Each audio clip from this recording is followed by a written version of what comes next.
The Senate on Tuesday commenced the process of amending the 75-year-old Police Act as a way of enhancing service delivery by the Nigeria police force. This is a sequel to the passage of a bill for the repeal of the 75-year-old Act and the re-enactment of a new police reform bill, 2018. Deputy Senate Leader, Balaraban Nala, who presented the lead debate during the second reading of the bill, said that the Senate was seeking to repeal the Police Act Cat P18 LFN 2004 and enact the new Police Reform and Related Matters Bill, 2018. According to the Deputy Senate Leader, when the new bill is passed into law, it will make room for the police that will protect the rights and freedoms of persons, which he said is envisaged in the Constitution of the Federal Republic of Nigeria, 1999, as amended. Nala stated that Nigerians are persistently facing a situation where someone would be kidnapped, ransom will be demanded, paid, and nobody will be arrested.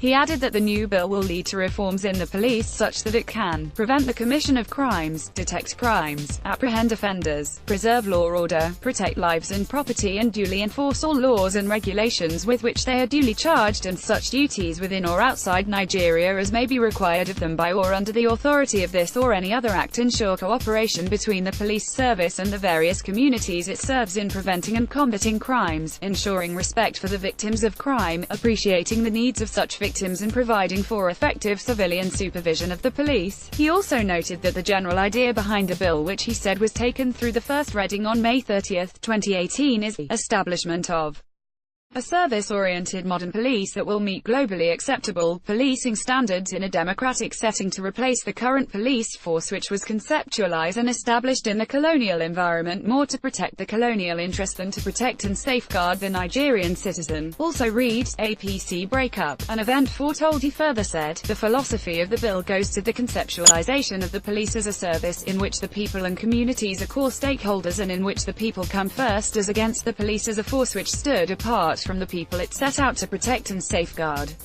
He further stated that when the bill is passed into law, it will replace the Police Act, which came into effect on 1 April 1943 and has been amended over time.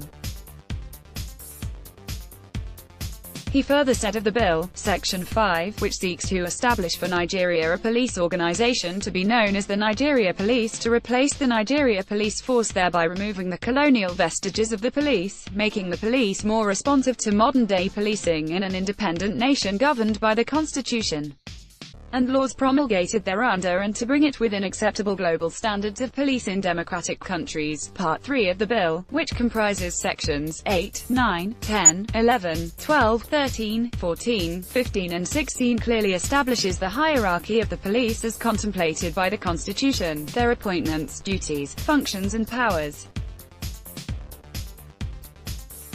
Unlike the existing Police Act, the bill outlines the roles and duties of the police hierarchy to avoid role conflicts and to introduce a responsibility clause to make them more effective.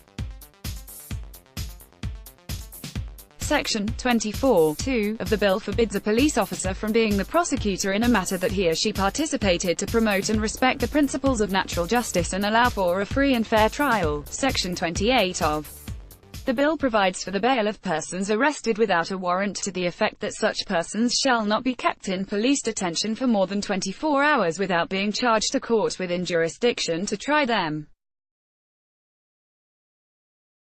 This is to bring the provision of the Act, when passed into law, to conform with the constitutionally enshrined right to personal liberty as provided for by Section 35(5) of the Constitution and the African Charter on Human and People's Rights, which Nigeria has since ratified and which consequently is part of our municipal laws.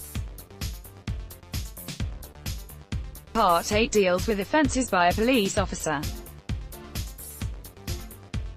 The bill elaborates on existing offences within the existing Police Act. In Section 51 particularly criminalises the drinking while on duty of any intoxicating liquor. This provision is intended to prevent the abuse of weapons by a drunken police officer. Part 9 seeks to establish community police forum and boards in all the states of the Federation to consist of broad representatives of the community and the state to ensure effective, efficient and participatory community policing. Section 59. Divisional and state police boards are also established. Section 60 and 61, and the objective of such boards are stated. Section 62. To include 1. Establishing and maintaining a partnership between the community and the police. E. Promoting communication between the police and the community. E. Promoting cooperation between the police and community in fulfilling the needs of the community regarding policing. The rationale is that property of members of the community, it is ideal to involve the community in policing by engaging them informally for and decision-making boards, and to provide them with the opportunity to participate in reviewing and revising policing mechanisms in communities. Part XLLL establishes a complaint authority with its functions clearly spelt out in Section 78 to include I. Receiving complaints against police officers' misconduct from the public, and E. Receiving complaints of misconduct against police officers from other police officers. Authority. Section 79 provides the steps to be taken after investigations, including sending a copy of the report of their investigations and recommendations to the Director of Public Prosecutions if an offense is disclosed, and sending a copy of the report of investigations and recommendations to the appropriate police authority for proper disciplinary action as per its regulations. We cannot envisage any meaningful reforms of the Nigeria police without first and foremost reforming the legal infrastructure under which it operates. The bill is, therefore, that crucial step to reforming the Nigeria police to make it amenable to the demands and expectations of our independent, democratic country that is an eminent member of an increasingly globalized world, and to have a police that is the product of our democratic experiences and expectations. The bill is certainly not an absolute panacea to our policing problems, but will be a major contribution to addressing it.